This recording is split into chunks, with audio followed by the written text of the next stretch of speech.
तो चैप्टर का नाम है कैपिटल बजटिंग। यहाँ से एक लॉन्ग क्वेश्चन, एक शॉर्ट क्वेश्चन प्रैक्टिकल मिलेगा और थ्योरी भी मिलेगा।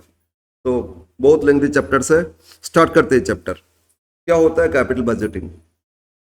एक्चुअली हम लोग जो फिनांस डिफरेंट सोर्स से लेके आते हैं, डिफरेंट सोर्स से फिनांस लेके आते हैं, उस पैसा को तो इन्वेस्ट करते हैं ना।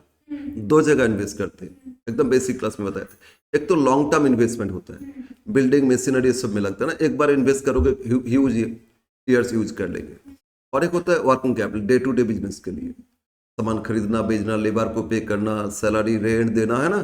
तो day to day business activities के लिए करते, ऑपरेटिंग एक्टिविटीज के लिए वर्किंग कैपिटल रखते। और दूसरा क्या है, लॉन्ग टर्म इन्वेस्ट करते। ये जो लॉन्ग टर्म इन्वेस्टमेंट होता है कैपिटल इन्वेस्टमेंट। और कैपिटल इन्वेस्टमेंट का बजट करना, बजट मतलब एस्टिमेशन करना कि हम एक मशीन में खरीदेंगे या दूसरा मशीन खरीदेंगे, कौन सा ठीक रहेगा, या खरीदेंगे नहीं खरीदना चाहिए, जो पुराना है उसी से काम चलाएंगे। ये सारा डिसीजन इसी से लिया जाता है, long term investment decision. Capital budgeting का मतलब क्या है? Long term investment decision. ठीक है, तो it is a long term investment decision.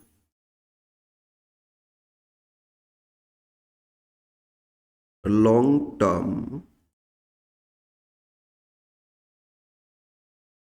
Investment decision. तो ऑब्वियसली इन्वेस्टमेंट, इसमें इन्वेस्टमेंट किस में करेंगे? लॉन्ग टर्म इन्वेस्टमेंट तो एसेट्स में, लॉन्ग टर्म एसेट्स में। तो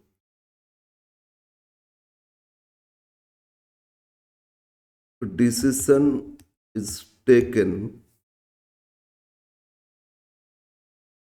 before investment in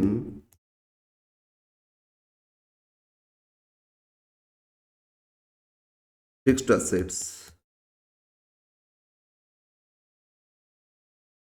of business।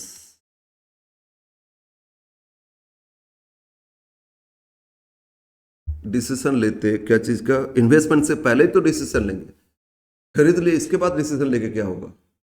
अगर हमको एक मशीन खरीदना है तो पहले डिसीजन, तो एस्टिमेशन लेके सब कुछ अगर मेरा फेवरेबल है तभी ना उसमें इन्वेस्ट करेंगे। और इन्वेस्ट करके करेंगे, देखा रहे मेरा फेवरेट में, तो गलत इन्वेस्टमेंट हो जाएगा। तो इन्वेस्टमेंट से पहले, लॉन्ग टर्म इन्वेस्टमेंट से पहले हमको, इन्वेस्टमेंट से पहले डिसीजन लेना है कि इन्वेस्टमेंट मेरे लिए प्रॉफिटेबल होगा या नहीं। बिजनेस का प्रॉफिट देखेंगे ना, तो मेरे लिए प्रॉफिटेबल होगा या नहीं, और प्रॉफिट होगा तो अपने आप बिजनेस का वैल्यू भी बढ़ती जाएगा। तो decision is taken before investment in fixed assets of business to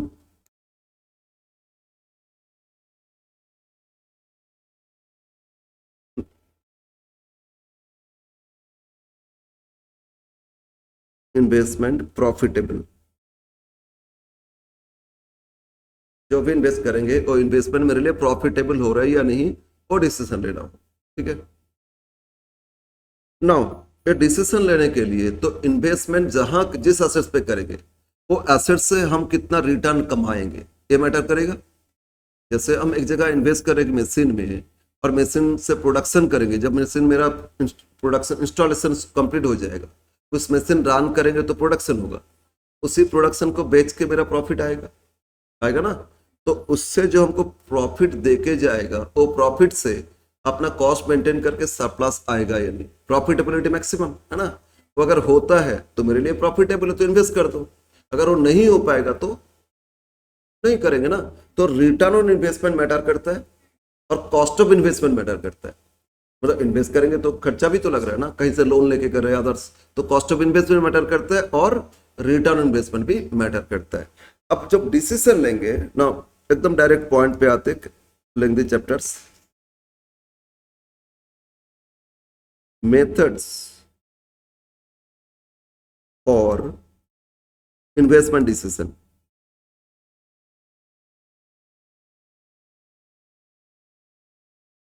अब इसको बोल सकते हो कैपिटल, इसी को ही बोलोगे बजटिंग।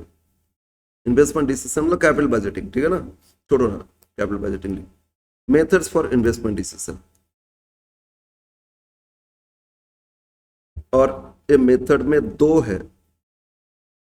एक होता है ट्रेडिशनल,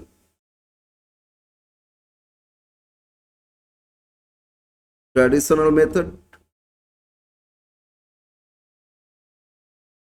और दूसरा होता है मॉडर्न,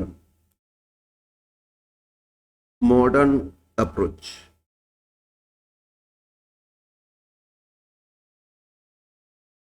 एक ट्रेडिशनल अप्रोच, मेथड नहीं लिखे अप्रोच लिख सकते हो, दोनों में बेटर रहेगा, अप्रोच टर्म यूज करो।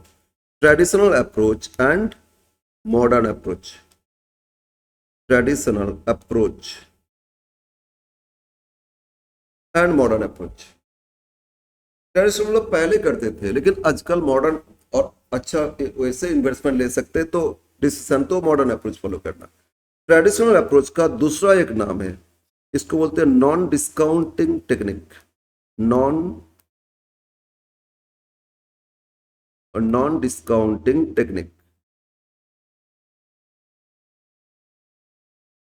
जो ट्रेडिशनल अप्रोच, इसका नाम क्या हो गया, नॉन डिस्काउंटिंग टेक्निक।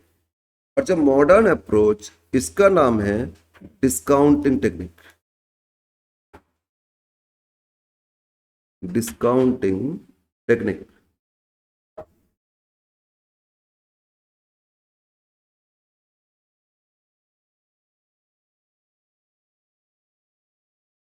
ओके, एक तो नॉन डिस्काउंटिंग टेक्निक और दूसरा क्या है, डिस्काउंटिंग टेक्निक।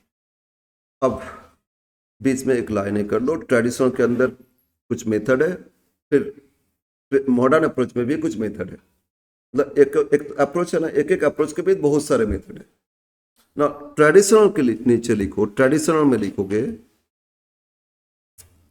पेन काम नहीं कर रहे क्या, चार्ज तो है, चार्ज में लगाए थे। ट्रेडिशनल के अंदर ए लिखो, पे बैक, पे back period method.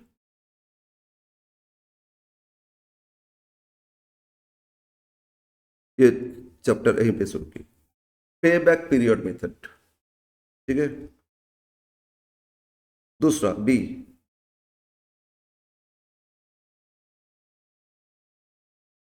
Accounting, accounting rate of return method. इसमें दो है, एक पे बैक पीरियड मेथड, दूसरा accounting rate of return method. को इसको एवरेज रेट ऑफ रिटर्न भी बोलते हैं, एवरेज रेट ऑफ रिटर्न ये भी बोलते हैं। ओके, ट्रेडिशनली ये दो फॉलो करते थे, लेकिन मॉडर्न अप्रोच में, अब आगे जब मॉडर्न अप्रोच आया, तो इसमें डिस्काउंटिंग टेक्निक में, इसके अंदर अप्रोच मेथड बहुत सारे। क्या है, एक ये जो पेबैक था, इसका इसमें डिस्काउंटेड पेबैक, डिस्काउंटिंग टेक्निक, तो उसी पेबैक को दूसरा वे से फाइंड करेंगे। तो मॉडर्न अप्रोच में इसमें लिखते हैं discounted payback, discounted payback period method.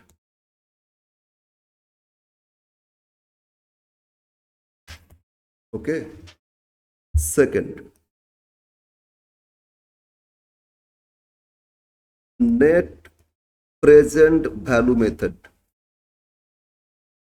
Most important, net present value method, short में बोलते हैं NPV method, net NPV, net present value method. Third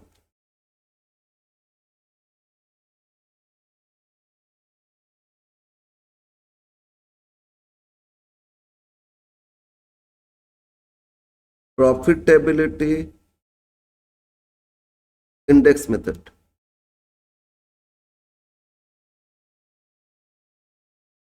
short में बोलते हैं पीआई मेथड। तो डिस्काउंटिंग टेक्निक में एक तो net present value method, next क्या हो गया, प्रॉफिटेबिलिटी इंडेक्स या पीआई मेथड। डी,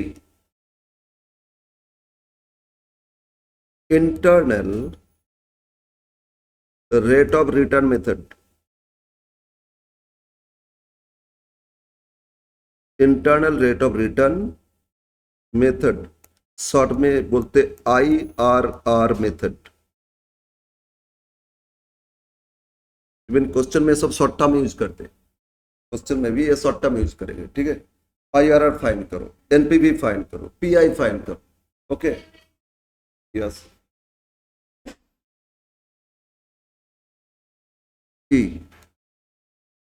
तो इसमें एक और मेथड है, terminal value method.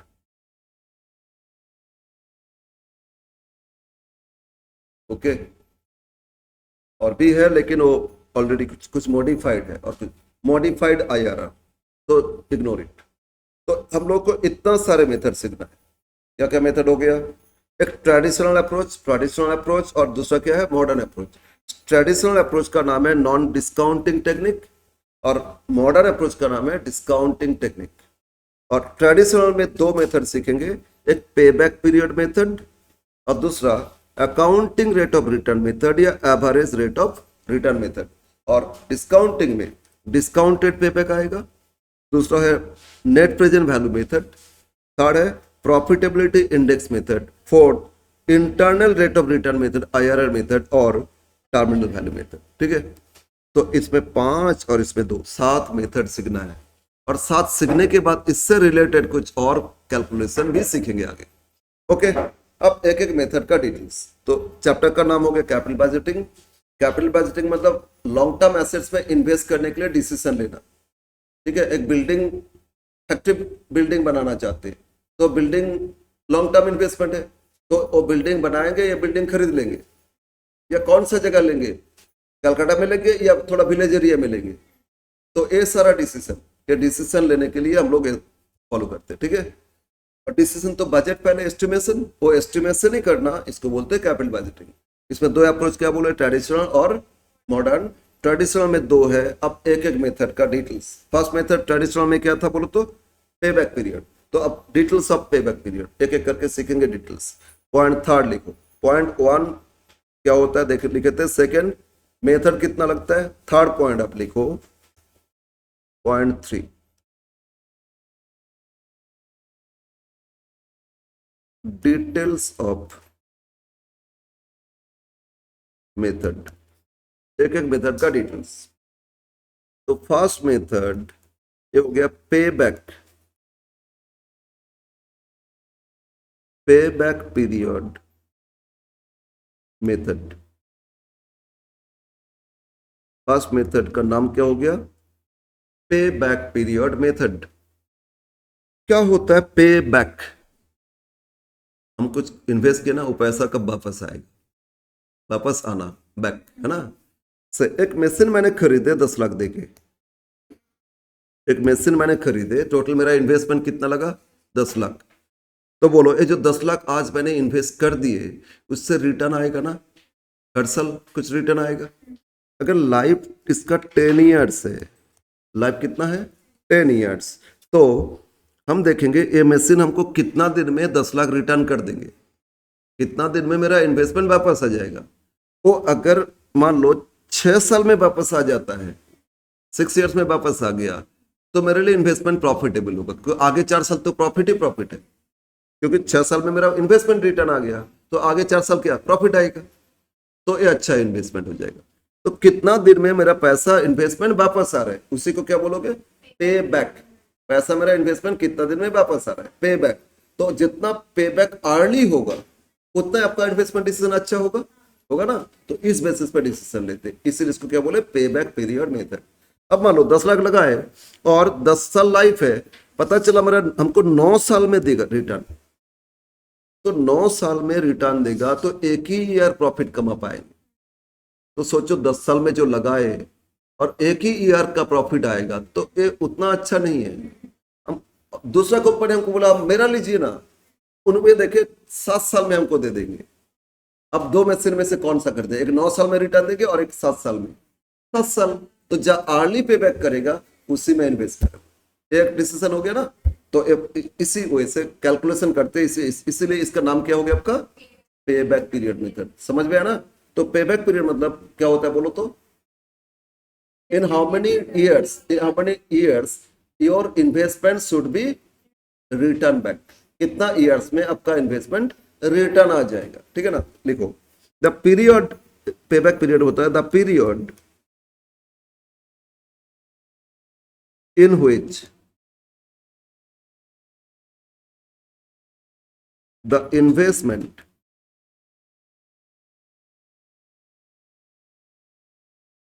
In assets should be return back, है ना। तो the period in which the investment in asset should be return back, जो इनिशियली लगाए थे वो कितना दिन में हमको वापस देगा। ओके ठीक है, यस। तो कैलकुलेशन कैसे करोगे, फॉर्मूला,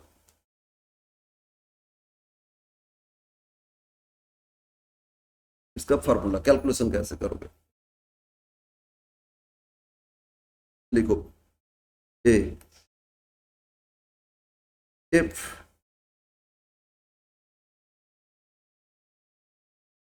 एनुअल रिटर्न, इससे जो हमको रिटर्न मिलेगा, एनुअली देखेंगे ना, प्रॉफिट थोड़ी डेली फाइंड करते ईयरली, तो एनुअल रिटर्न मतलब एनुअल प्रॉफिट समझो। एनुअल रिटर्न ब्रैकेट में इसको हम लोग प्रॉफिट नहीं बोलते, इसको बोलते CFAT, cash flow after tax. Full form लिखेंगे आगे। कैश फ्लो मतलब जो रिटर्न हमको कैश प्रॉफिट मिलेगा वो देखना है, कैश फ्लो आफ्टर टैक्स, ठीक है ना। कितना कितना प्रॉफिट है, लेकिन कैश प्रॉफिट, कैश प्रॉफिट कितना, इन्वेस्ट तो कैश किए थे ना, तो कितना कैश प्रॉफिट है, इसलिए cash flow after tax, okay, inflow. तो annual return cash flow after tax is constant, मतलब जहां इन्वेस्ट करेंगे वो हर साल हमको इक्वल अमाउंट प्रॉफिट देके जाएगा, कांस्टेंट अमाउंट, इसलिए लिख रहे, ठीक है ना। मतलब हर साल हमको 2 लाख करके प्रॉफिट देके जाएगा, कैश प्रॉफिट देके जाएगा। तो 10 लाख इन्वेस्ट किए और हर साल 2 लाख करके दे रहे हैं, तो बोलो 5 साल में आ जाएगा ना। तो कैसे करोगे, ये जो इन्वेस्टमेंट इसको कैश फ्लो डिवाइड कर दोगे तो आ जाएगा ना।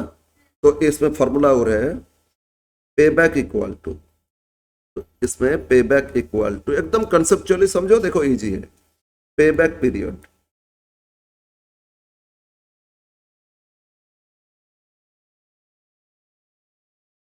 Equal to initial investment divide by CFAT। CFAT मतलब एनुअल रिटर्न, है ना। तो एनुअली हमको फिक्स रिटर्न दे रहे हैं, तो उससे डिवाइड कर दोगे, क्या मिलेगा आपको, पे बैक पीरियड आ जाएगा। क्लियर है, यस। जैसे अभी लिए थे 10 लाख इनिशियल इन्वेस्ट किए और हमको 2 लाख करके देता है हर साल, तो 10 लाख बाई 2 लाख, 5 साल, 5 साल में आ जाएगा ना, यस। बी, अगर ये एनुअल रिटर्न कांस्टेंट नहीं है तो प्रैक्टिकली देखोगे कोई भी मशीन हर साल इक्वल प्रॉफिट थोड़ी देके जाएगा, ये बहुत रेयर केस हो सकता है। हाँ, एक ही केस हो सकता है जहां कांस्टेंट मशीन हम खरीदे और एक कोई और कंपनी हमको बोला मशीन हम भाड़ा पे लेना चाहते, उनके पास उतना पैसा नहीं है, बोला आपका मशीन हम भाड़ा पे लेंगे और हर साल आपको 2 लाख करके देते जाएंगे, तब तो कांस्टेंट आएगा, बोलो आएगा ना। अदरवाइज क्या है, अदरवाइज तो वेरी करेगा। अगर मशीन हम खरीदे प्रोडक्शन कर रहे हैं, हर साल इक्वल प्रोडक्शन इक्वल प्रॉफिट देके जाएगा, हो ही नहीं सकता है। तो अगर इक्वल होगा तो फर्स्ट अप्लाई करोगे, और इक्वल नहीं होगा तो अब उसके लिए सीखेंगे, ठीक है ना। If annual return CFAT is variable, ठीक है। फर्स्ट केस में क्या था, CFAT कांस्टेंट था। अब क्या देखेंगे, अगर CFAT चेंज हो रहा है, हर साल चेंज कर रहे हैं, मतलब वेरिएबल, है ना। तो इफ एनुअल रिटर्न, यस, अब एनुअल रिटर्न नहीं लिखेंगे, CFAT लिखेंगे, समझ में ना। CFAT तो एनुअल रिटर्न होता है। इफ CFAT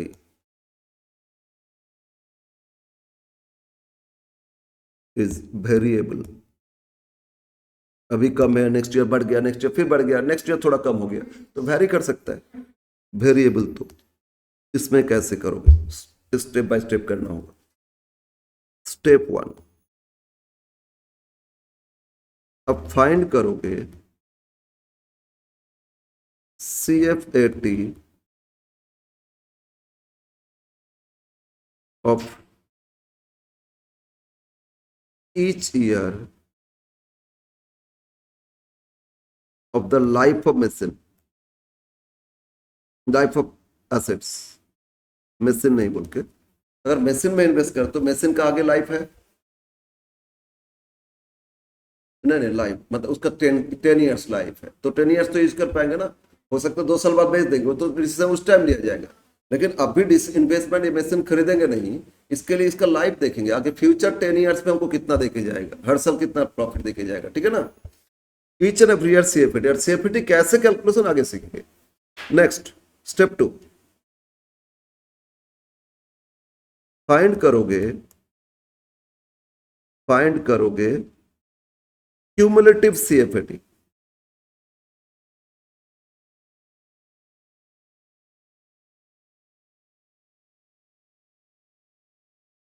क्यूमुलेटिव सीएफएटी याद करो, स्टैटिस्टिक्स में क्यूमुलेटिव फ्रीक्वेंसी, सारा फ्रीक्वेंसी जोड़ लेते थे ना, वो क्यूमुलेटिव फ्रीक्वेंसी, इसे सीएफएटी का क्यूमुलेटिव करेंगे। हाँ, ये फिर जोड़ के लिखते जाएंगे, है ना।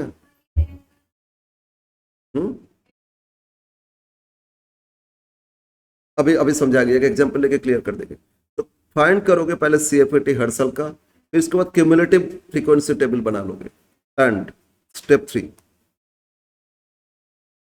बहुत सारे बुक में एक फॉर्मूला देके किए, लेकिन फॉर्मूला कहां से जनरेट हुआ हम बताएंगे स्टेप 3 में, और उससे क्या होगा ना, सारा क्वेश्चन इस तरह जहां लगेगा ना वो अप्लाई कर लोगे। अप्लाई करोगे, अप्लाई सिंपल इंटरपोलेशन,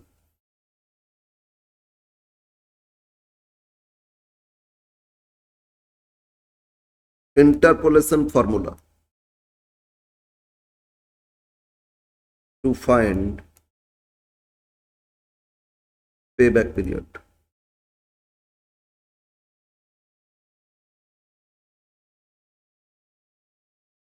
इसको एक फॉर्मूला के हिसाब से उन लोगों ने बता दिए, लेकिन वो फॉर्मूला इससे डिराइव होता है, सिंपल इंटरपोलेशन। तो हम वो सिंपल इंटरपोलेशन फॉर्मूला बता देंगे तो हो जाएगा आपका, ठीक है।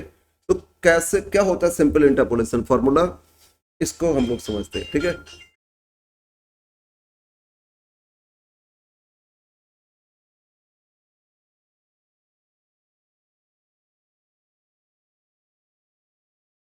सिंपल इंटरपोलेशन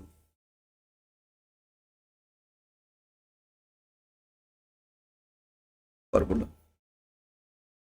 एक्चुअली स्टैटिस्टिक्स में एक चैप्टर इंटरपोलेशन बोल के, लेकिन आप लोग का सिलेबस में नहीं था। आप लोग का सिलेबस इतना मतलब एकदम कोई सोच के नहीं की, सब अप्लाई करे लेकिन सिखाए नहीं, है ना। क्या इन लोगों ने सिलेबस बनाए, पहले ठीक था, फर्स्ट सेमेस्टर में ये सब सिखाया जाता था पहले, स्टैटिस्टिक्स में इंटरपोलेशन सब कुछ फर्स्ट सेमेस्टर में सिखाते थे, और थर्ड सेमेस्टर में आके मैथ्स का जितना भी था ना वो सब लॉग इंडिसेस, फिर आपका एपीजीपी सब कुछ सिखाते थे, और लास्ट में जाके ये सब अप्लाई होता था। कितना अच्छा से सिलेबस था, लेकिन अब क्या किए, जो बाद में सीखो यही है क्या, सिंपल इंटरपोलेशन फॉर्मूला। उसमें इंटरपोलेशन में 3-4 फॉर्मूला था, उसमें एक सिंपल, बाकी फॉर्मूला, तो वो नहीं सीखा, क्या बोल रहे अप्लाई करो, है ना। क्या होता है समझो, मान लो एक सीरीज है x और एक सीरीज y, लेकिन एक दूसरे पे डिपेंड करता है, इंडिपेंडेंट नहीं, डिपेंडेंट है तभी आएगा, ठीक है। One depends on other, okay. एक सीरीज है, एक y सीरीज है। एक सीरीज में वैल्यू इस तरह दे रहे हैं, x1, x2, x3, x4 and so on, ये 4 वैल्यू देती है, और इससे रिलेटेड y वैल्यू भी दे दी है, y1, y2, y3 and y4। x का गिवन सीरीज है, उससे डिपेंड करते हैं y का भी सीरीज है, ठीक है ना।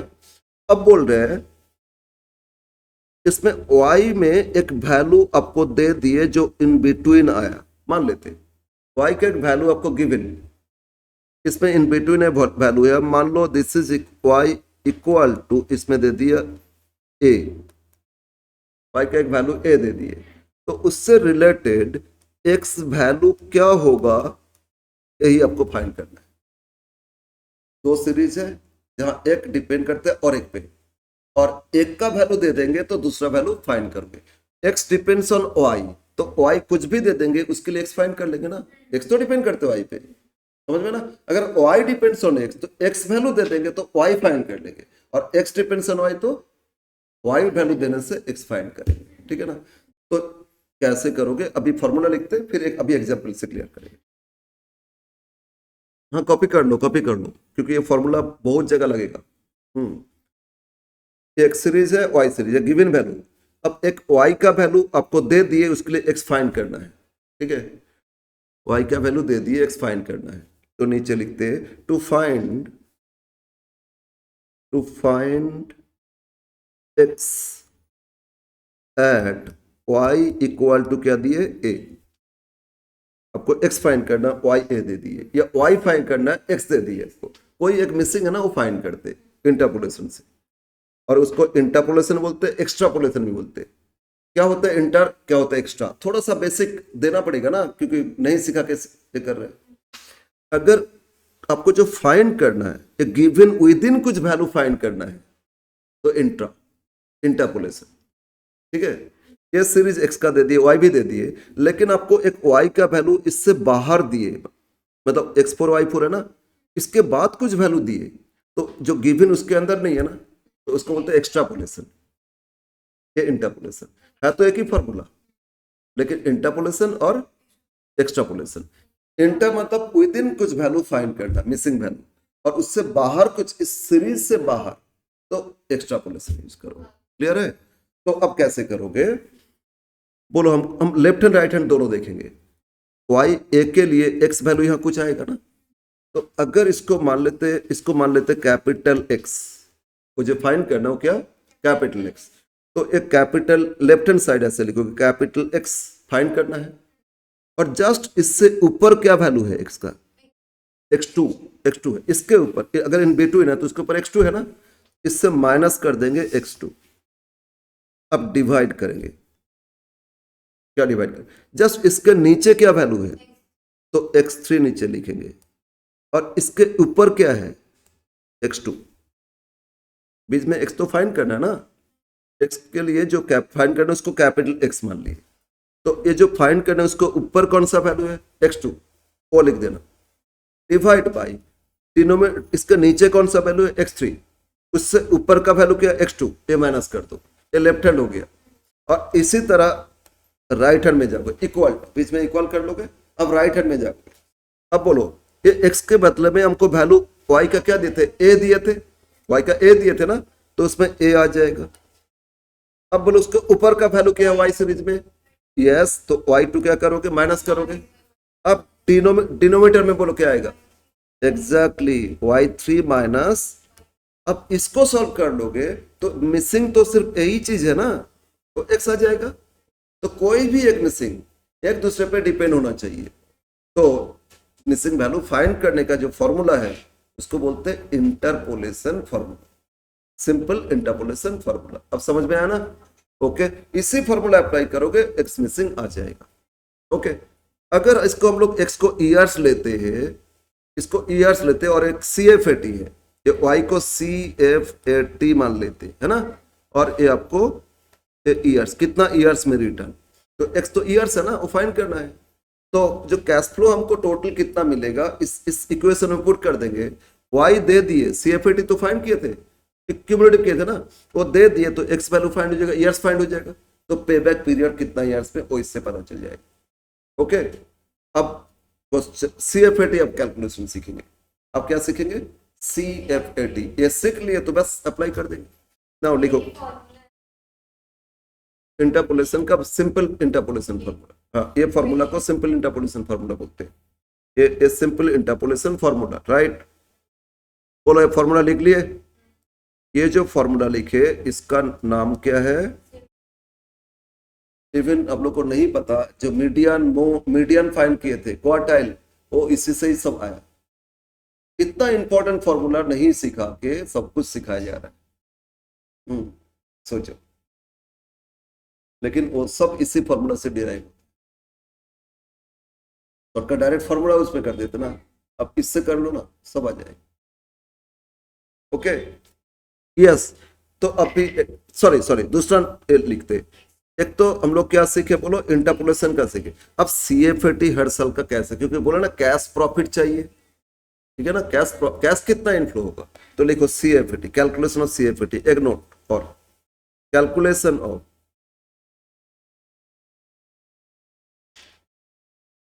CFAT, इसका फुल फॉर्म होता है कैश फ्लो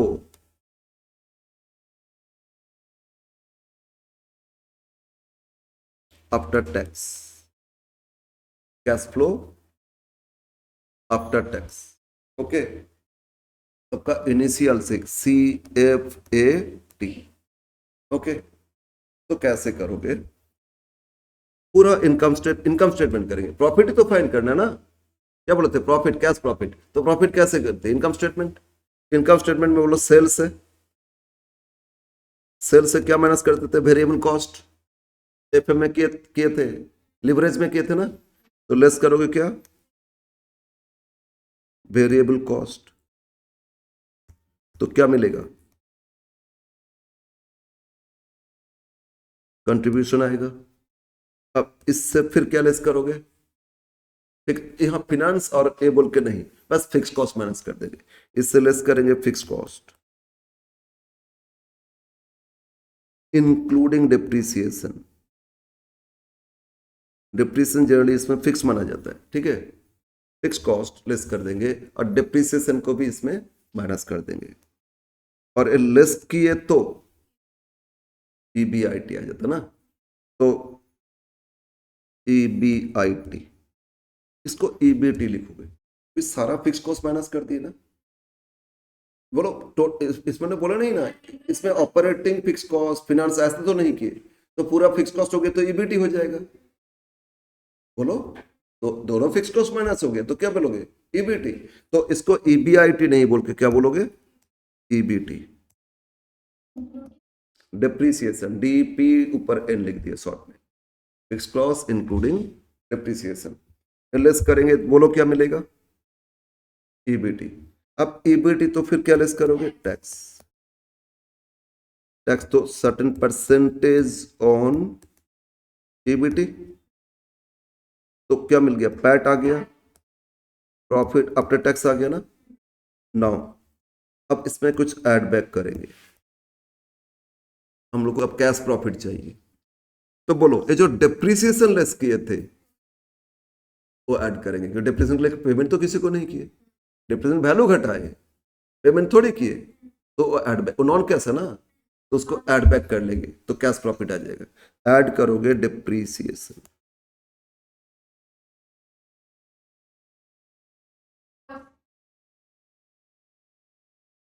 नहीं, डिप्रेशन तो लेस करना ही पड़ेगा, नहीं तो अगर डिप्रेशन नहीं लेस करोगे तो टैक्स तो ज्यादा पे करना पड़ेगा आपको, टैक्स तो डिप्रेशन के बाद होना चाहिए ना, फिर डिप्रेशन को ऐड बैक करोगे, ये नहीं कि सर पूरा यहाँ डिप्रेशन माइनस नहीं करेंगे इधर ऐड नहीं करेंगे, डायरेक्ट हो जाएगा, गलत हो जाएगा, समझ गया ना, हाँ टैक्स आपका ज्यादा पे हो जाएगा, इसीलिए टैक्स बेनिफिट तो उठाओ, इसके बाद नॉन कैश एक्सपेंडिचर फिर ऐड बैक करेंगे, ओके। तो क्या करना होगा, बस वही इनकम स्टेटमेंट याद रखो, तो डिप्रिसिएशन माइनस करना होगा पहले, और इसके बाद क्या करोगे बोलो, EBT आ जाएगा, और उससे फिर टैक्स लेस करोगे, फिर टैक्स को ऐड बैक करोगे, क्लियर है, यस।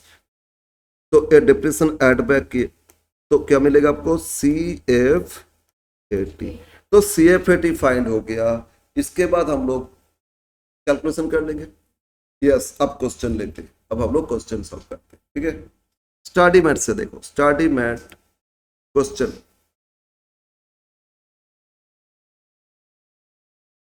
पेज है आपका page 46, question 1, page 46 question 1,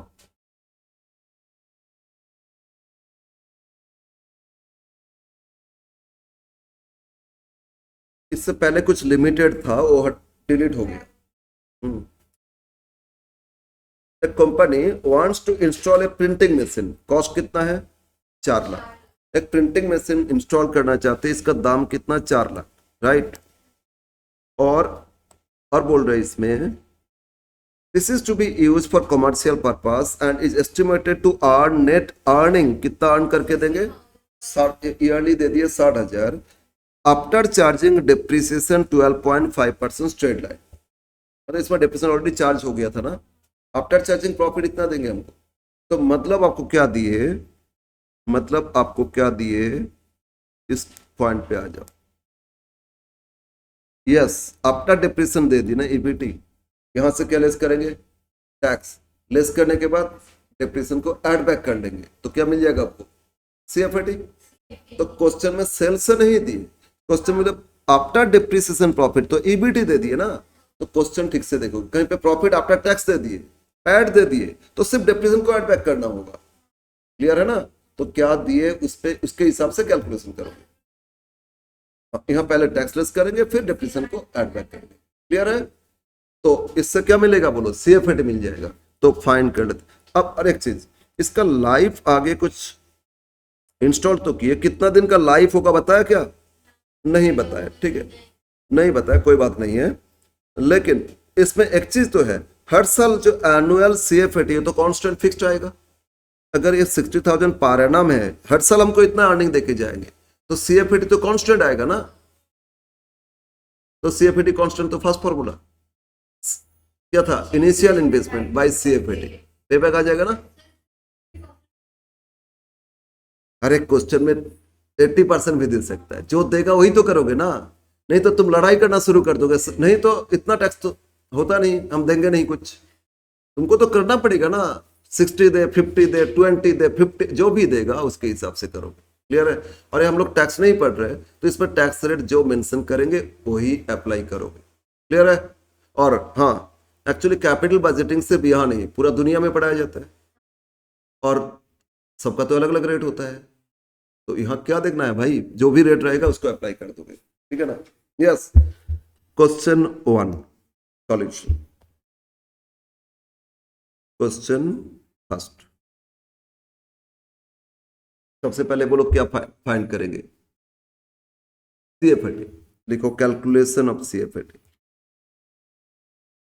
calculation of annual CFAT. Okay, now बोलो प्रॉफिट बिफोर टैक्स दे देना आपको, आफ्टर डिप्रिसिएशन मतलब क्या, बिफोर टैक्स कितना दिए थे, 60,000। तो 60 जो प्रॉफिट है, इससे क्या लेस करोगे, टैक्स लेस करोगे। टैक्स कितना परसेंट दिए थे, ओके, 50% ऑफ 60,000, ये होता है 30,000। तो पैट आपको मिल गया, पैट भी 30 आया।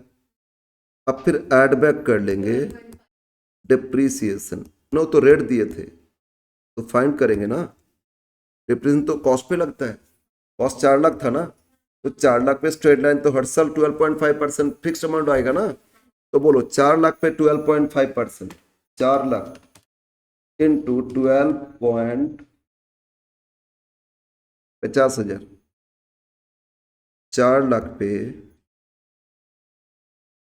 12.5% कितना, 50, और ये ऐड करोगे तो मिल गया सीएफएटी 80,000। सीएफएटी कितना हो गया, 80,000।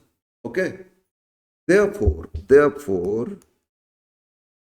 payback period इक्वल टू, क्या बोले थे formula, initial investment divide by सीएफएटी।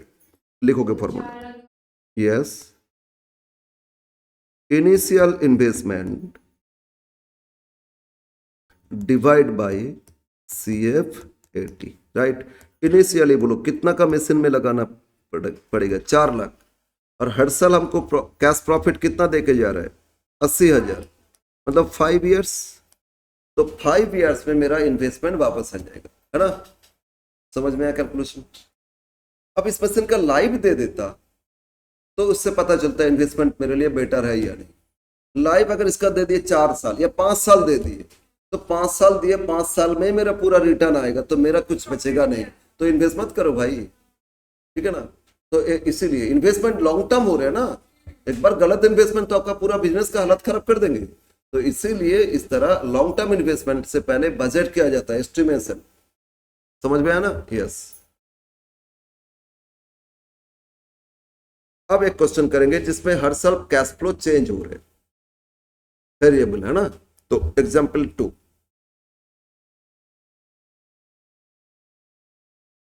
Sorry study में जो क्वेश्चन 2 है उसमें कैश फ्लो कांस्टेंट है, उसको नहीं करेंगे। क्वेश्चन 3, इसमें इसके अंदर बहुत सारे मेथड पूछे, लेकिन अभी जो सीखे उसके हिसाब से। क्वेश्चन 3 देखो, question 3, a company considering investment proposal to install a new milling machine, cost कितना है? 50,000। लाइफ बोल दिए 5 इयर्स, इस मशीन का लाइफ भी दे दिए 5 साल, with no salvage value, no scrap value, scrap value zero. Depreciation में होता है ना, cost minus scrap by life, depreciation, scrap value zero. Next, the tax rate कितना percent? 35%। Assuming firm use straight line method of depreciation and allowed for tax purpose, tax में deduction मिलेगा। And the estimated cash flow before depreciation and tax, तो पहले depreciation less करेंगे, profit दे दिया before depression, तो पहले डिप्रेशन लेस करेंगे, फिर टैक्स लेस करेंगे, फिर डिप्रेशन को ऐड बैक करेंगे।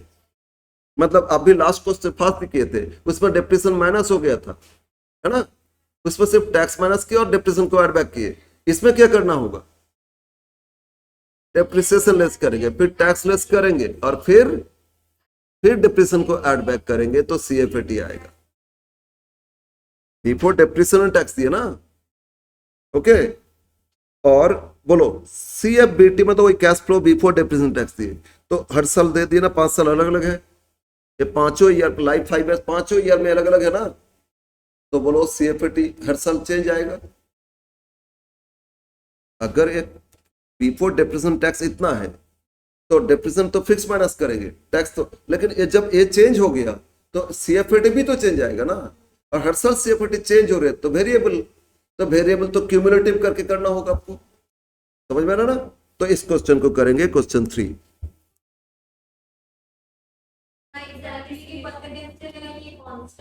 अरे हर साल उसमें 60,000, एनुअली 60,000 बोले थे, इसमें फर्स्ट ईयर अलग है, सेकेंड ईयर अलग दिया ना, मतलब चेंज तो होगा श्योर। सीएफबीटी क्या each and every year equal दिए?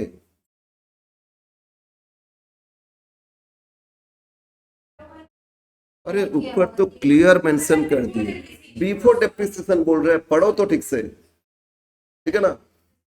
तो ये लाइन ठीक से समझ में नहीं आया, गलत पढ़ लिए तो पूरा क्वेश्चन ही गलत हो जाएगा सॉल्व, ठीक है ना।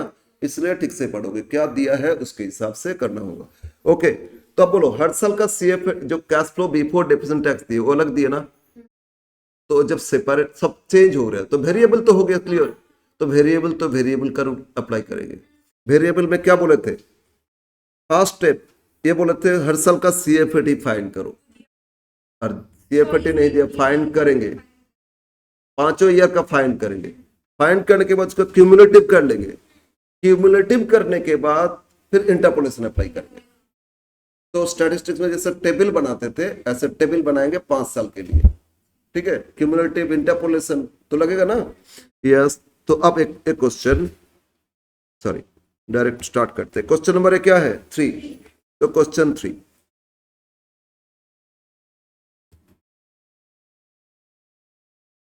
देखोगे table showing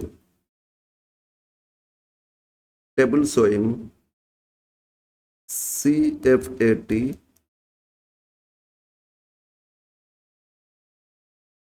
cumulative CFAT for 5 years, क्योंकि इस असेट्स का लाइफ कितना दिया बोले थे? 5 years. Let me complete at first. सबसे पहले तो ईयर लिखेंगे, है ना, कितना साल था? 5 साल। Year 1 2 3 4 and 5 years. अब आपको क्वेश्चन में दिया था CFBT दिए थे, ये 5 साल का CFBT दे दिया ना, तो बोलो फर्स्ट ईयर में कितना दिए थे? 10,000। सेकेंड ईयर में कितना दिए? 10,692, 10,692। आगे इधर बहुत सारे कॉलम आएगा, स्पेस ठीक से रखना, मतलब लेफ्ट हैंड में राइट हैंड में बहुत सारे कॉलम होगा।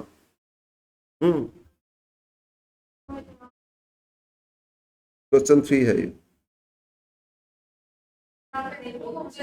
तो गलती से आ गया ईयर्स, अरे कैसे आ गया ये?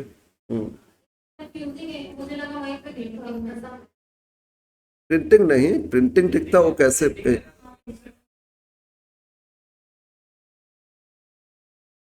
ओके ओके 7 नहीं है, ईयर्स और सी एफ, ठीक है ना। तो सेकेंड ईयर, थर्ड ईयर कितना था? 12,769, 12,769। फिर फोर्थ ईयर कितना दिए बोलो? 13,462, 13,462। और लास्ट ईयर कितना दिए?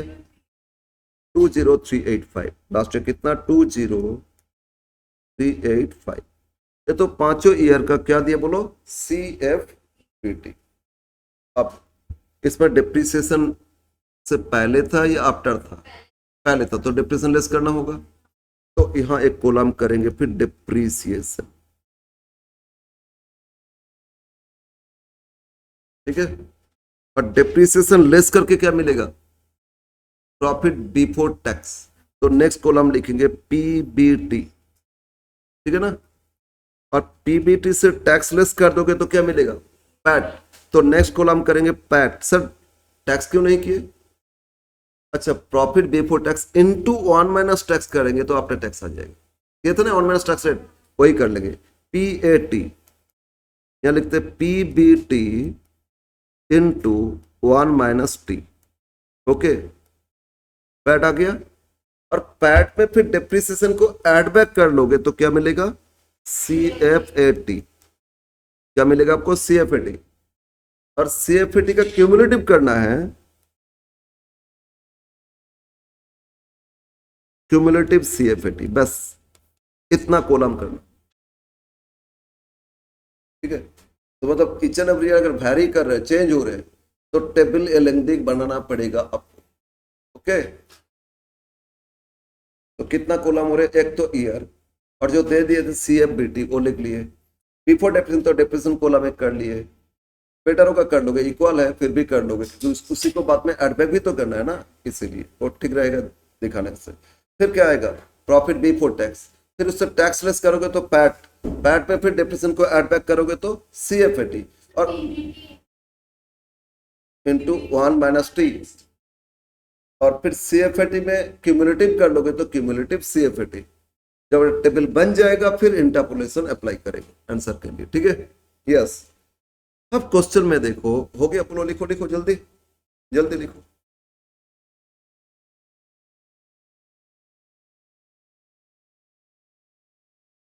नाउ बोलो तो डिप्रिसिएशन कितना लगेगा, ये रफली नोट में करेंगे। बोलो तो कॉस्ट कितना दिए थे? 50,000। स्क्रैप वैल्यू नील, तो 50 minus 0 50। Life 5 years divide by 5 10,000। Depreciation हर साल कितना? स्ट्रेट लाइन 10,000, याद है ना। तो डिप्रिसिएशन नोट में दिखा दो, नीचे नोट लिखो डिप्रिसिएशन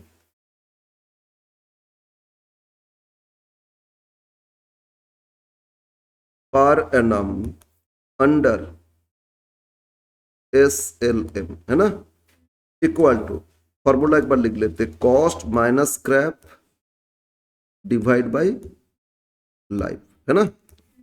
कॉस्ट कितना था? 50। स्क्रैप नहीं दिए तो नील, तो 0 माइनस करोगे तो 50 आएगा। और लाइफ कितना ईयर्स दिए थे? 5 years, equal to 10,000 per annum, okay. तो each and every year straight line तो इक्वल डिप्रिसिएशन, तो डिप्रिसिएशन इतना चार्ज करोगे, क्लियर है। और अगर रिड्यूसिंग होता तो हर साल अलग अलग कैलकुलेशन करते, डिप्रिसिएशन लेस करके कैलकुलेशन करते, फिर डिप्रिसिएशन कॉलम में लिख लेते, क्लियर है। बोलो बोलो, तो अब बोलो डिप्रिसिएशन कॉलम में कितना लिखोगे? स्ट्रेट लाइन तो सब में 10,000, पूरा 5 साल में 10,000 लिखेंगे, तो हर साल लिखते जाओ 10,000 10,000 10,000 10,000 10,000। अब बोलो CFBT से डिप्रिसिएशन लेस करोगे तो PBT आएगा, तो बोलो 10,000 से 10,000 लेस तो फर्स्ट ईयर तो नील हो गया। सेकेंड ईयर में 692 आएगा, थर्ड ईयर में 2769 आ रहा है ना, फोर्थ ईयर में 3462 आ रहा है, और लास्ट ईयर 10,385 आ गया। क्लियर है? अब बोलो पैट, जब प्रॉफिट ही नील है तो टैक्स भी तो जीरो है, माइनस करोगे तो पैट भी तो नील हो जाएगा। अब कैलकुलेटर लेना, कैलकुलेटर लेके कैसे करोगे, कितना इजीली हो जाएगा। पहले देख लो तो टैक्स रेट कितना दिए थे, मतलब 0.35 ना,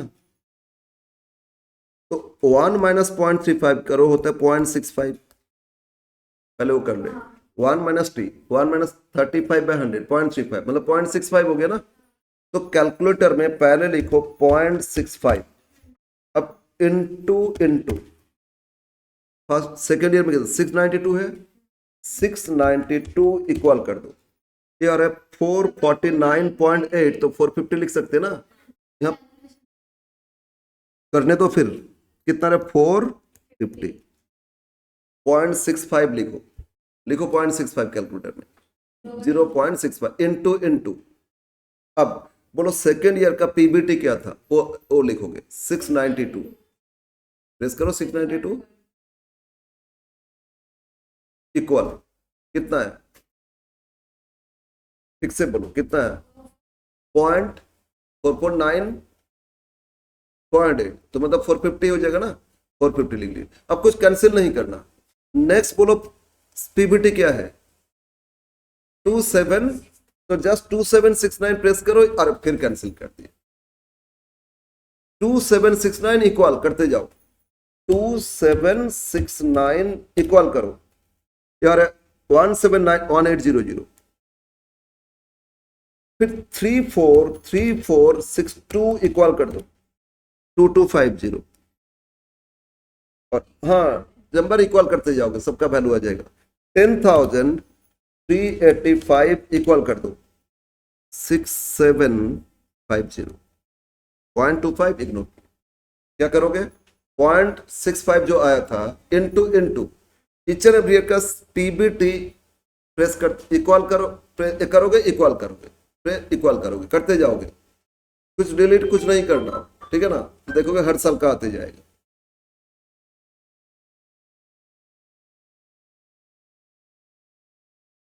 नहीं आ रहा है, करोगे आ जाएगा,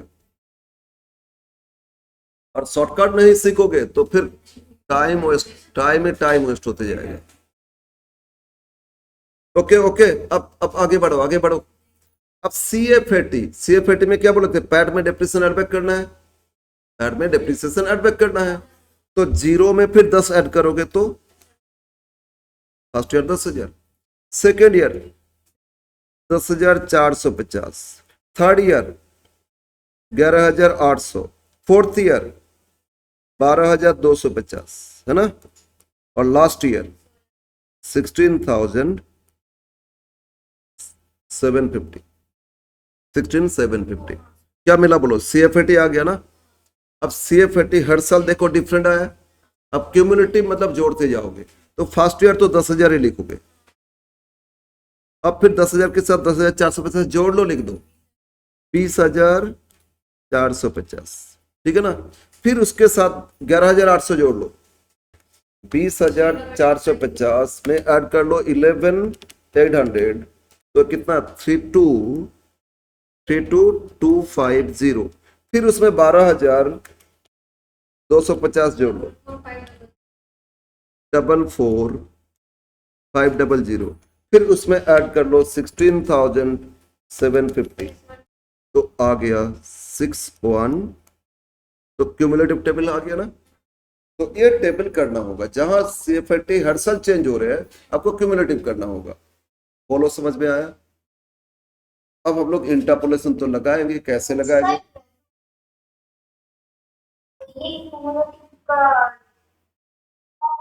क्यूमुलेटिव में एक एक सबका सीएफएटी को जोड़ते जाना। बोलो फर्स्ट ईयर में 10,000 था, 10,000 लिख लिए, फिर सेकेंड ईयर में 10,450 था, तो दोनों को जोड़ के इतना हो गया, ठीक है। तो उसके साथ 10,000 जोड़ना पड़ेगा। अरे फर्स्ट 10,000 था, क्यूमुलेटिव में लिख लिया, उसी 10,000 के साथ नेक्स्ट टर्म का जोड़ लोगे तो सेकंड ईयर का मिल जाएगा। स्टैटिस्टिक्स में किए थे भाई, मीडियन ये सब में किए थे, वो समझ गए। मीडियन में किए थे ना, फ्रीक्वेंसी को जोड़ते जा रहे थे, वही चीज है, ठीक है ना। फिर 20,450 में 11,800 जोड़ लो, 32,250, फिर उसमें 12,250 जोड़ लो, 44,500, इस तरह क्यूमुलेटिव आ जाएगा, ठीक है ना। हाँ सर।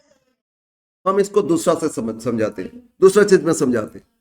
हम बैंक में जमा किए, अरे हम बैंक में इस महीना में जमा किए 5,000 रुपया, नेक्स्ट मंथ में जमा किए, फर्स्ट मंथ, सेकेंड मंथ में जमा किए 4,000 रुपया, थर्ड मंथ में जमा किए 10,000 रुपया, तो 3 महीना बाद मेरा टोटल जमा कितना होगा, जोड़ के आएगा ना। अगर हम पूछे तो 2 महीने बाद कितना आएगा, तो वही तो क्यूमुलेटिव का बता रहे हो, क्यूमुलेटिव ये फ्रीक्वेंसी था ना। तो बोलो फर्स्ट मंथ एंड में मेरा बैलेंस कितना है, 5,000 है, सेकेंड मंथ एंड में 5 और 4 9,000 हो गया ना, और थर्ड एंड में कितना हो गया, 19,000 हो गया। तो इसको जोड़ के जो क्यूमुलेटिव टोटल इंक्लूड करके बता देता है, सेम थिंग, ठीक है, समझ में आया ना। ईच एंड एवरी इंस्टॉलमेंट कितना, उसको ऐड करके टोटल कितना, ईच एंड एवरी टाइम आपको, तो एक टेबल से क्लियर हो जाता है each and every time cumulative होकर मेरा कितना हो गया, है ना। यस, तो ये टेबल बना लिए। नाउ अब हम लोग देखेंगे इंटरपोलेशन कैसे लगाएंगे। बोलो तो ये क्या, ये क्यूमुलेटिव क्या बता रहे हैं, फर्स्ट ईयर एंड में हमको रिटर्न मिल गया कैश कितना, 10,000, सेकेंड ईयर एंड तक टोटल रिटर्न मिल गया 20,450 ऐड करके, है ना। थर्ड ईयर एंड तक टोटल कितना रिटर्न मिला, 32,250, फोर्थ ईयर एंड तक 44,500, फिफ्थ ईयर एंड में 61,250, टोटल मिल गया ना इतना रिटर्न। तो बोलो तो मैंने क्या बोले थे, पेबैक मतलब मेरा इन्वेस्टमेंट कितना दिन में रिटर्न आ रहा है। अच्छा इन्वेस्टमेंट तो 50 था, इन्वेस्टमेंट कितना था बोलो, 50। अच्छा यहाँ देखो 50 तो सी और इन बिटवीन आया ना, मतलब फोर्थ ईयर एंड तक तो रिटर्न आया नहीं था, लेकिन फिफ्थ ईयर एंड में 50 से ज्यादा आ गया। तो 50 कब आया, 4 और 5 के बीच आया, तो बीच में लिख लेंगे मेरा इन्वेस्टमेंट कितना था, 50, वही तो रिटर्न देखना है ना। तो यहां लिख लेंगे, इधर स्पेस थोड़ा कम है, हम दूसरा कलर में लिख रहे हैं, ये कितना 50,000 है ना। तो 50 अगर बीच में आया तो पीरियड भी बीच में होगा, 4-5 के बीच आएगा ना। तो बोलो इंटरपोलेशन के तो यही बोले थे, बीच में कुछ मिसिंग हो फाइंड करना। तो इसको मान लेंगे क्या, x ईयर्स, ये जो ईयर्स मिसिंग है बीच में आया ना, तो इसको क्या मान लेंगे, x ईयर। अब बाय अप्लाइंग इंटरपोलेशन मिल जाएगा आपको x, समझ में आया कितना ईयर में आपका पैसा रिटर्न आ रहा है, बोलो समझ में आ रहा है ना। यस, अब लिखो, let payback period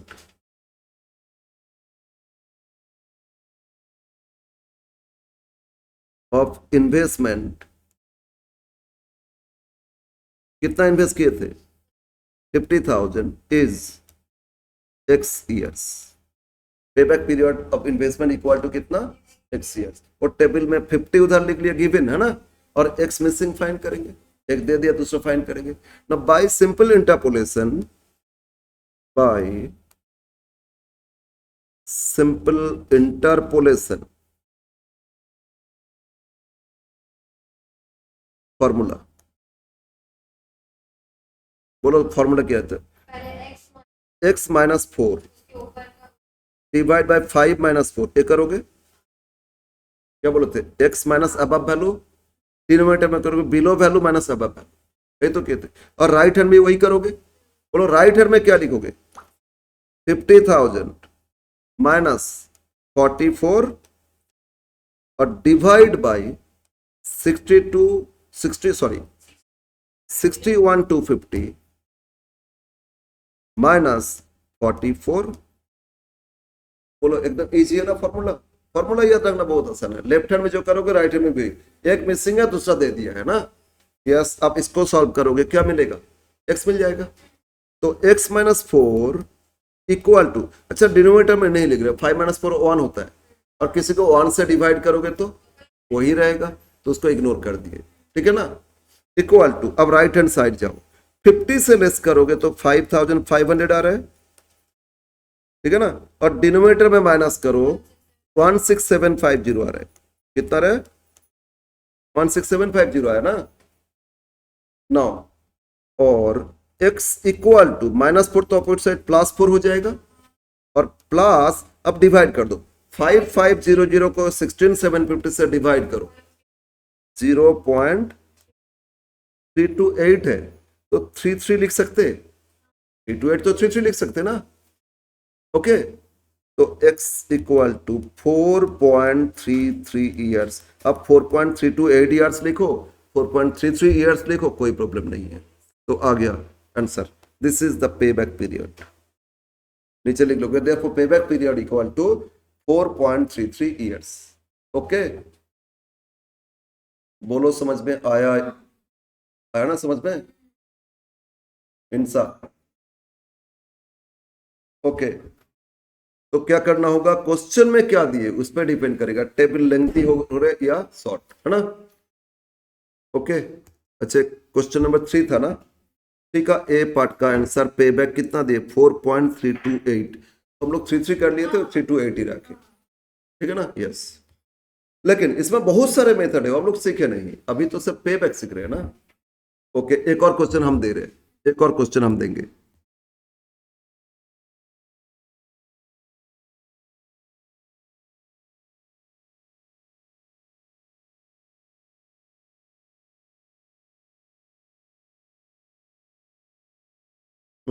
हम दे रहे हैं, लिखो। एग्जाम्पल मेरा, ठीक है। Find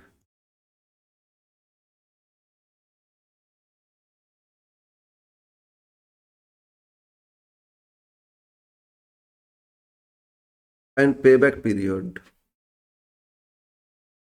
from the following.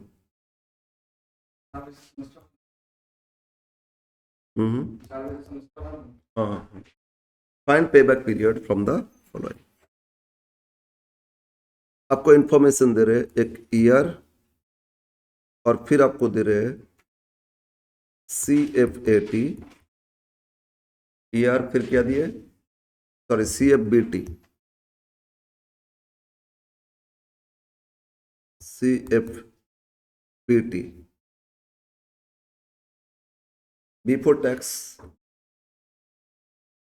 अच्छा बेटर ये टर्म लिखो, एक मिनट, कहाँ क्या हो रहा है, BDT मतलब cash flow before depreciation tax. इसमें वो मेंशन कर दिए थे, लेकिन इससे पूरा क्लियर हो जाए। CFBDT और WDV,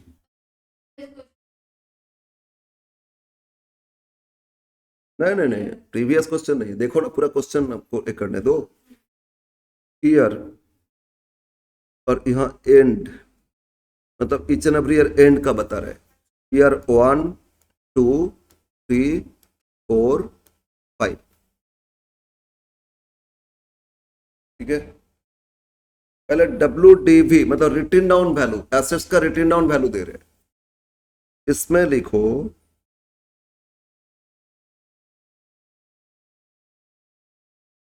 450, all the figure lux में हो कुछ भी हो, हम 450 दे रहे हैं मतलब 450 लक्स, और इसमें फिर 400, इसमें 350, इसमें 300, और ये 250। ओके, और cash flow before depreciation tax, इसमें आपको दिए 80 94 86 95 and 70। ओके, सब लक्स में, सब लक्स में है, तो क्या मतलब 80 लैक्स, 94 लैक्स, 450 लैक्स, तो 4.5 करोड़ है, 450 lakhs, all the lakhs, all the figure in lakhs, and rate of tax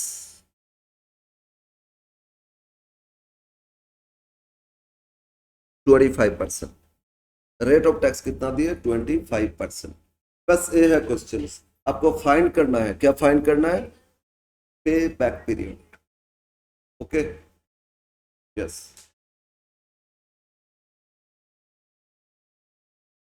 हाँ, अभी करना है, अभी करना है। अरे हम कराएंगे, नहीं तो समझ में आएगा कैसे? ये क्वेश्चन हम दिए ना, हम देने से मतलब समझ लेना कुछ है। Solution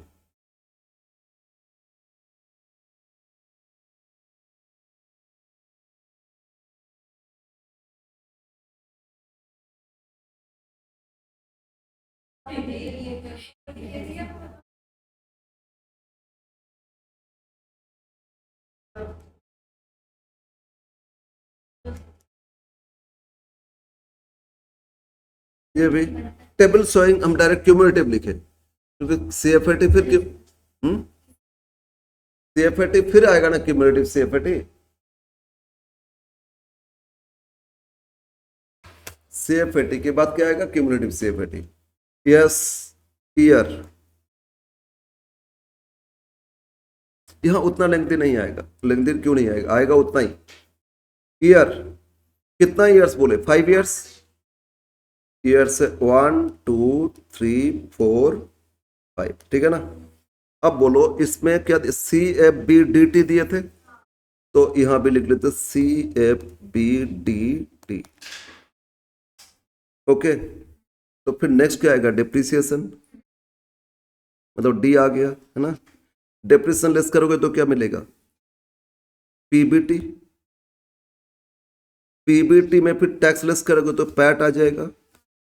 PAT equal to PBT into, एक काम करो ना, अगर टैक्स 25% देंगे तो 75% हो जाएगा ना। पैट कितना हो जाएगा? इनटू 75%, मतलब 0.75 पैट आ गया। तो इसका फिर डिप्रिसिएशन को ऐड बैक करोगे तो क्या मिलेगा? सीएफएटी। और सीएफएटी को क्यूमुलेटिव कर लेंगे ना, क्यूमुलेटिव कर लेंगे, क्यूमुलेटिव सीएफएटी। तो लास्ट जो क्वेश्चन है ऐसा ही है। अरे ऐसा है या नहीं? फिर भी देखते हैं क्या। यहां तो लाइफ पेंशन का बताया नहीं, डेप्रिसिएशन हर साल कितना है, इनिशियल जो परचेज कॉस्ट था कितना है, कुछ बताए? बस वही तो नहीं दिए इसमें। अरे मशीन का कॉस्ट ही तो नहीं दिए। क्या रेट था डिप्रिसिएशन, क्या लाइफ है, कुछ तो बताया नहीं। इसीलिए इसमें कुछ सब कुछ है, आपको इनडायरेक्टली दे दिए। ठीक है, ओके। यहां ध्यान दो, रिटन डाउन वैल्यू क्या होता है? After depreciation value. तो फर्स्ट ईयर के बाद कितना हो गया था? 450। तो डिप्रिसिएशन ऐड बैक करके ओरिजिनल कॉस्ट आ जाएगा, आएगा या नहीं? फिर नेक्स्ट ईयर में 400, तो मतलब डिप्रिसिएशन कितना चार्ज किए थे? 50। नेक्स्ट ईयर में अगेन चार्ज किए थे 50, तो स्ट्रेट लाइन हो गया, हर साल इक्वल डिप्रिसिएशन है। तो 450 एक साल का डिप्रिसिएशन चार्ज करने के बाद तो 50 ऐड करोगे तो इनिशियल कॉस्ट 500 था, ओरिजिनल कॉस्ट आ गया। आया समझ में? ठीक है ना, क्वेश्चन घुमा के दिए, लेकिन आपको चाहिए क्या? इनिशियल इन्वेस्टमेंट चाहिए, वो तो मिसिंग है ना। और डिप्रिसिएशन यहां से रिटर्न डाउन वैल्यू तो आफ्टर डिप्रिसिएशन, तो हर साल देखो इक्वल डिप्रिसिएशन हो रहे ना। तो ऐसे पता चला कितना डिप्रिसिएशन चार्ज कर रहे हैं? 50। तो each and every year 50 lakh का डिप्रिसिएशन है। तो ये जो फर्स्ट ईयर एंड में 450 था, तो फर्स्ट ईयर बिगिनिंग में कितना था? 550 ऐड करो, 500 आ जाएगा ना। तो 500 लाख था कॉस्ट ऑफ एसेट्स, और हर साल 50 मतलब 10% स्ट्रेट लाइन हो रहा था। 500 का 10% तो 50 होता है, ठीक है ना। तो सब मिसिंग मिल गया। ओके, अब आ जाते हैं सी ए बी डी टी जो दिए थे, लिख लो कितना दिए थे फर्स्ट ईयर में? 80। सेकंड कितना दिए? 94। थर्ड कितना दिए? 86। फोर्थ 95। फिफ्थ 70। अब डेप्रिसिएशन पता चल गया हर साल का कितना? 50 50 50। तो स्ट्रेट लाइन है ना, ओके, अब डिप्रेशन लेस करके पीबीटी आ जाएगा, तो लेस करके बोलो कितना हो रहा है 30, फिर कितना हो रहा है, अरे 94 से 50 लेस करोगे 44, 86 से 50 लेस करोगे 36, 95 पे 50 लेस करोगे 45, 70 से 50 लेस करोगे 20। अब 0.75 कैलकुलेटर लो, पहले लिखोगे 0.75 इंटू इंटू फर्स्ट में क्या है 30 इक्वल करो, रहने दो 22.5 लक्स है ना। हाँ फिर क्या 44 इक्वल कर दो 33, 36 इक्वल कर दो 27, 45 इक्वल कर दो 75 और 20 इक्वल कर दो 15। तो क्या मिल गया, पैट मिल गया ना, कैलकुलेशन इजी हो जाता है। ओके, फिर एक बार देखो, जब समझा रहे थे तो कुछ कहानी और चल रहा था। बोलो टैक्स रेट कितना परसेंट, 25। तो अगर कमाएंगे 100, 25 दे देंगे तो आफ्टर टैक्स क्या होगा 75%। तो 7500 के तो 0.75, तो 0.75 इंटू इंटू हर साल का पीबीटी लिखते जाओ, 30 इक्वल करो, आ गया। फिर कुछ नहीं करना, 44 इक्वल कर दो, देखो सेकंड ईयर आ गया। फिर 36 इक्वल कर दो, थर्ड ईयर आ जाएगा, है ना। फिर 45 इक्वल करो, फिर 20 इक्वल कर दो, क्लियर है।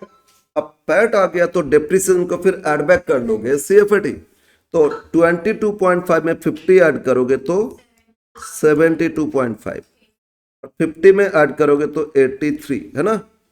फिर 50 ऐड करोगे तो 77, फिर 50 ऐड करोगे तो 83.75, फिर 50 कितना ऐड करोगे 65, आ गया ना। अब इसी को क्यूमुलेटिव कर लोगे लास्ट कॉलम में, तो बोलो फास्ट में कितना रहे 72.5, जोड़ लो फिर 83, 115 पॉइंट, सॉरी 155, 11 नहीं 155, है ना। हाँ ठीक है ठीक है ठीक है, 155.5, फिर इसमें 77 जोड़ो 232.5, फिर इसमें 83.75 जोड़ो 316.25, और फिर 65 ऐड कर लोगे 381.25। अब तो प्रॉब्लम है, क्या प्रॉब्लम है, मशीन का इनिशियल कॉस्ट कितना था 500, 500 तो आए नहीं, एक्स्ट्रापोलेशन लगेगा, इंटरपोलेशन नहीं लगेगा, है ना। तो देखो जब बीच में आता था तो इंटरपोलेशन लगा रहे थे, और बाहर जाएगा तो एक्स्ट्रापोलेशन लगाएंगे। ठीक है, यस। हाँ इस मशीन में इन्वेस्ट नहीं करना चाहिए, ठीक है ना। ओके यस, तो अब इसमें लेट क्या प्रॉब्लम हो जाएगा, एक्स्ट्रापोलेशन में थोड़ा सा चेंज होता है, क्योंकि देखो बिलो वैल्यू तो कुछ आएगा नहीं, एक ही तो वैल्यू आएगा ना, ये प्रॉब्लम हो जाता है इसमें, बहुत ज्यादा डिफरेंस आ जाएगा। और ह्यूज डिफरेंस है 500 और 4, तो ह्यूज डिफरेंस है ना, एक्स्ट्रापोलेशन में एक्यूरेसी नहीं आएगा। अब थोड़ा बहुत डिफरेंस है एक्यूरेसी आ जाता है मोटा मोटा, ह्यूज डिफरेंस तो एक्यूरेसी नहीं आएगा, ये प्रॉब्लम होता है।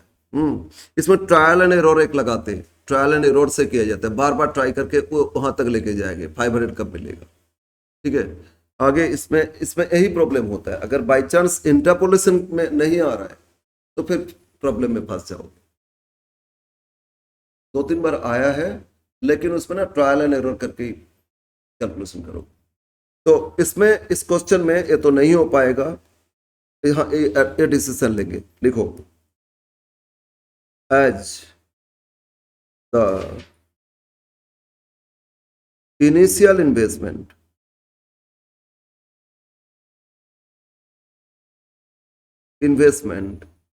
कितना था इक्वल टू, ये नहीं दिया था फाइंड करेंगे 450 प्लस डिप्रिसिएशन 50, 500 लैक्स, है ना, और नॉट रिकवर्ड विद इन कितना ईयर्स तक, 5 ईयर्स। तो इन्वेस्टमेंट डिसीजन तो नहीं लेना चाहिए, मेरा पैसा ही रिकवर नहीं हुआ, प्रॉफिट तो बात का बात है ना, हम इन्वेस्ट कर थोड़ी करेंगे 5 ईयर्स। तो company should reject the investment decision, investment decision, इतना लिख लोगे। और अगर करना है तो ये मेंशन करोगे, और for payback period we have to apply extrapolation, बस ये लिख देना, ठीक है। लिखना नहीं है, लेकिन अगर अगर मेंशन करोगे तो बेटर है, अगर नहीं आ रहा तो क्या करोगे, एक्स्ट्रापोलेशन, इस पे विद इन नहीं आया ना, लिखो फॉर पेबैक पीरियड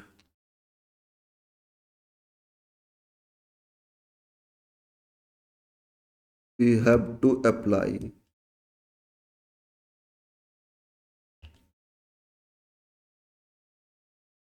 extrapolation, एक मिनट,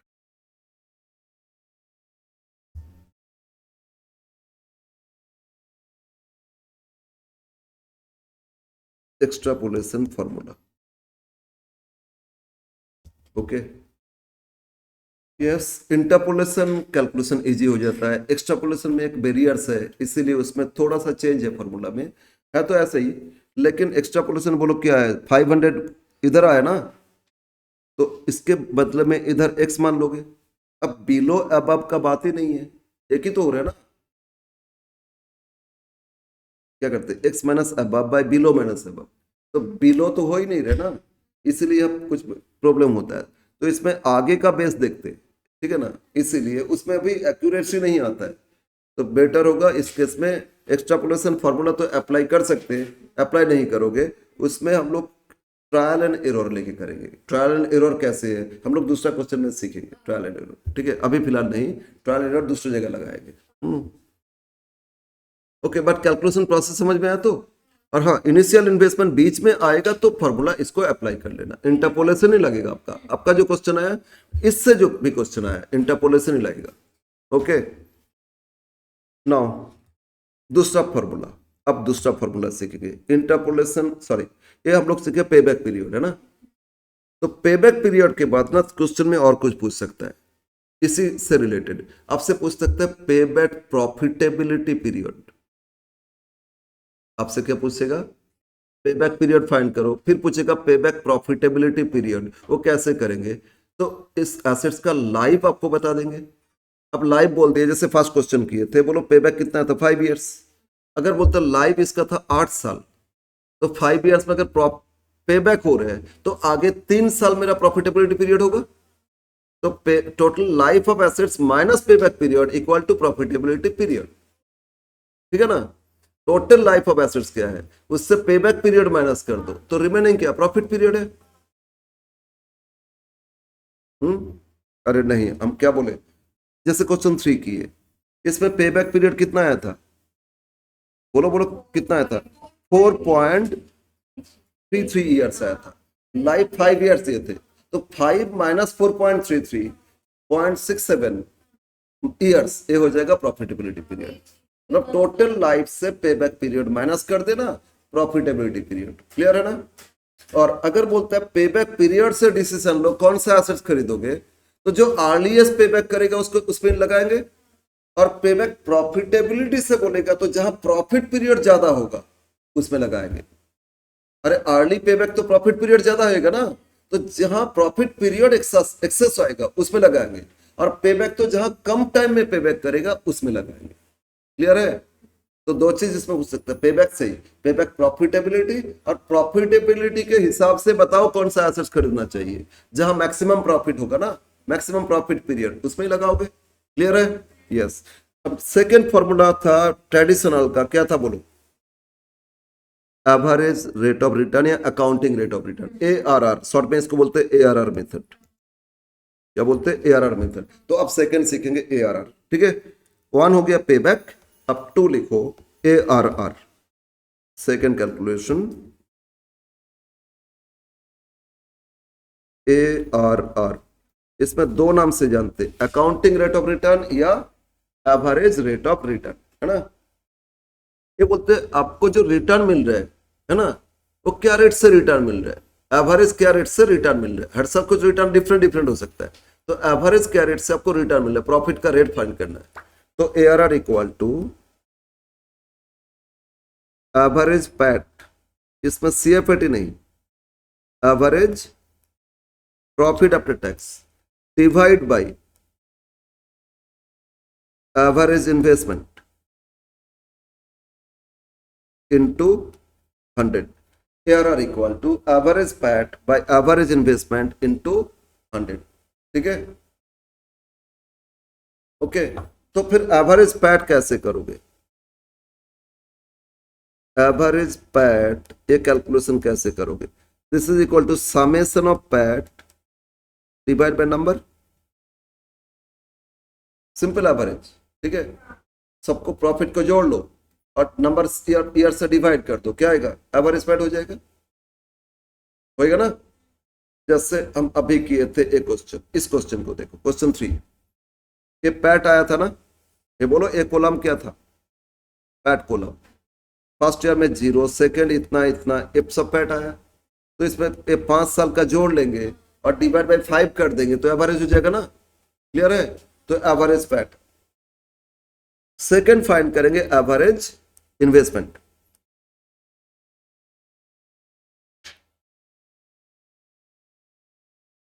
अब क्या फाइंड करोगे, एवरेज इन्वेस्टमेंट, ठीक है। एंड इसके लिए फॉर्मूला क्या, फॉर्मूला थोड़ा सा ये लिखो, इसमें लिखो इनिशियल इन्वेस्टमेंट, इसमें डिफरेंट बुक में डिफरेंट दो फॉर्मूला है अलग अलग, बट इससे से करोगे हो जाएगा सब, प्लस स्क्रैप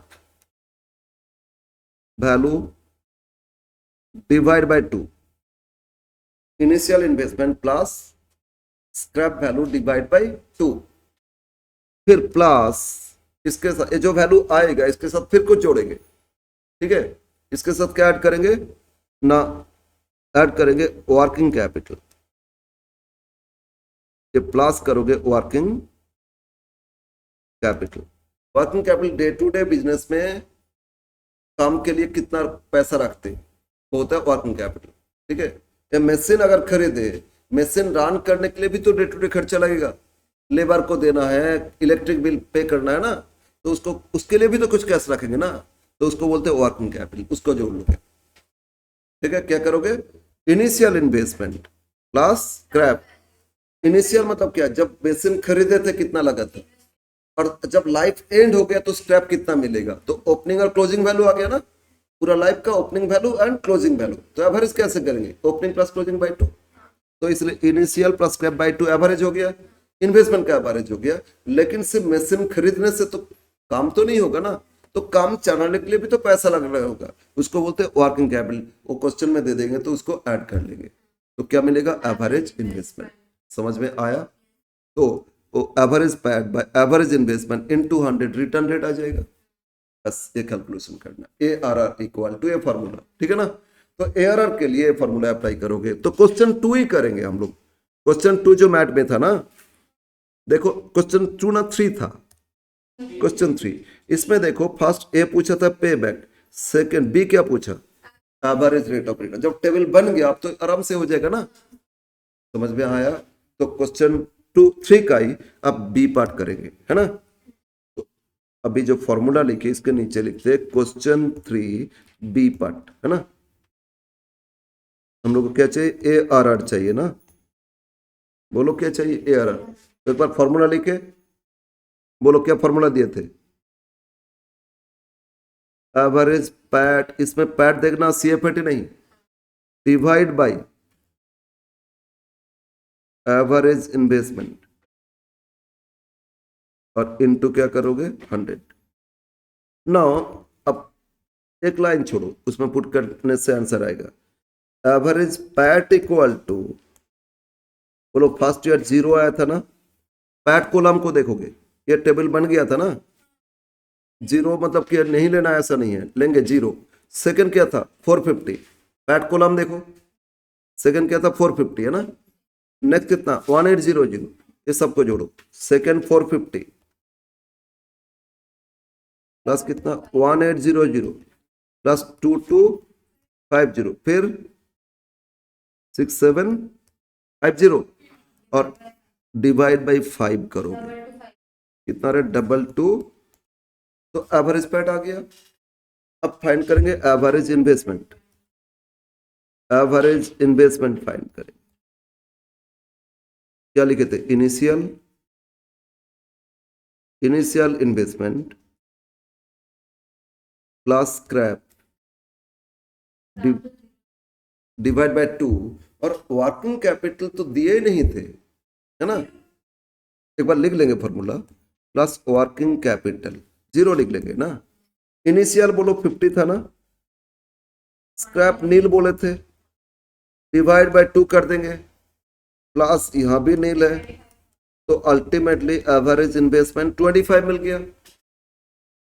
इनिशियल 50 था, स्क्रैप 0 बोले थे, तो 50 प्लस 0 50 बाई 2 क्या होता है 25, और वर्किंग कैपिटल कुछ दिए नहीं थे तो देता तो ऐड करते, तो एवरेज इन्वेस्टमेंट भी आ गया।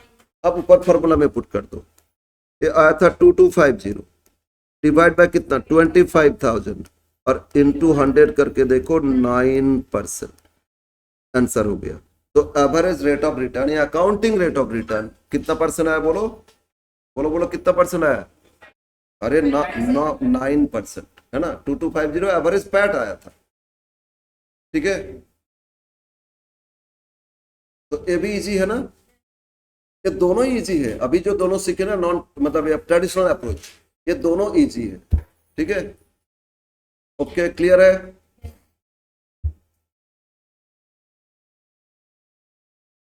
इसमें आंसर है देखो 9% है ना। तो आप लोग अब क्या करोगे, एक दो होमवर्क हम दे रहे हैं, ये आप लोग करके आओगे, ठीक है। क्वेश्चन 2, इसमें वही कांस्टेंट सीएफएटी आएगा, इसमें सेल्स दे दिए ना, देखो देखो नीचे, हाँ सेल्स से मेटेरियल्स लेबर वेरिएबल ओवरहेड सब लेस कर दोगे। इसके बाद देखो ऊपर मशीन का कॉस्ट दिए थे कितना, 2 मशीन है, एक ऑटोमेटिक और ऑटोमेटिक का 84 दिए थे और सेमी ऑटोमेटिक का 28 दिए थे, और सबका लाइव एस्टिमेटेड लाइव 6 साल है और 7 साल, स्क्रैप वैल्यू दिए नहीं, तो फर्स्ट में जो 84 इसको 6 से डिवाइड कर दोगे डिप्रेशन आ जाएगा, है ना, और सेकेंड में 28 को 7 से डिवाइड करोगे डिप्रेशन आ जाएगा। अब सीएफएटी कैलकुलेट, सीएफएटी कांस्टेंट आएगा, हर साल तो इक्वल आएगा ना, तो each and every year sales, इसमें बोलो एनुअल सीएफएटी 2 कॉलम करोगे, ऑटोमेटिक सेमी ऑटोमेटिक, इसमें 60,000 इसमें भी 60,000, इससे लेस करोगे मटेरियल्स लेबर वेरिएबल ओवरहेड, सारा कॉस्ट माइनस कर दोगे, तो profit before depreciation and tax आ जाएगा, आएगा ना। फिर डेप्रिसिएशन लेस करोगे, depreciation straight line 84 first machine automatic, इसका लाइफ 6 से डिवाइड करो, और सेकेंड 28/7 डेप्रिसिएशन लेस करोगे तो पीबीटी आ जाएगा। फिर टैक्स रेट नीचे 50% दे दिए, माइनस करोगे तो पैट आ जाएगा, फिर डेप्रिसिएशन को ऐड बैक कर लोगे तो सीएफएटी कांस्टेंट सीएफएटी इनिशियल इन्वेस्टमेंट बाय सीएफएटी पे बैक पीरियड आ जाएगा ना, और जिसमें कम होगा उसी को एक्सेप्ट करोगे अगर बोलेगा तो इसलिए 2 है ना, 2 दिए, इसमें डिसीजन लेना है, जिसमें पेबैक कम आएगा उसी में इन्वेस्ट करोगे, क्लियर है। तो क्वेश्चन 2 करना, और एक क्वेश्चन और कितना नंबर करोगे, अरे एक तो करोगे 5, क्वेश्चन 5 बोलो क्या देते, profit after tax and depreciation दे दिए, मतलब पैट दे दिए ना, तो इसको एवरेज कर लेना, और आपसे पूछा average rate of return, initial investment दे दिए थे, है ना, और 5 साल बाद एज ए स्क्रैप बेचेंगे कितना में 80, तो इसमें पूछा इजी है ना, बोलो सभी ईयर का पैड दे दिए, तो सबको जोड़ो डिवाइड बाय 5 एवरेज पैड आ जाएगा, और initial investment plus scrap bye 2 working capital है नहीं, तो एवरेज इन्वेस्टमेंट आ गया, तो एआरआर आ जाएगा ना, बस इतना तो कर सकते हो। हाँ ये कर लेंगे, अब उसको छोड़ देंगे ना, इतना करके आना 2 क्वेश्चन, ठीक है। कहां से 6 आया 5, और इधर 2 एंड 5, ये 2 करके आना, ठीक है।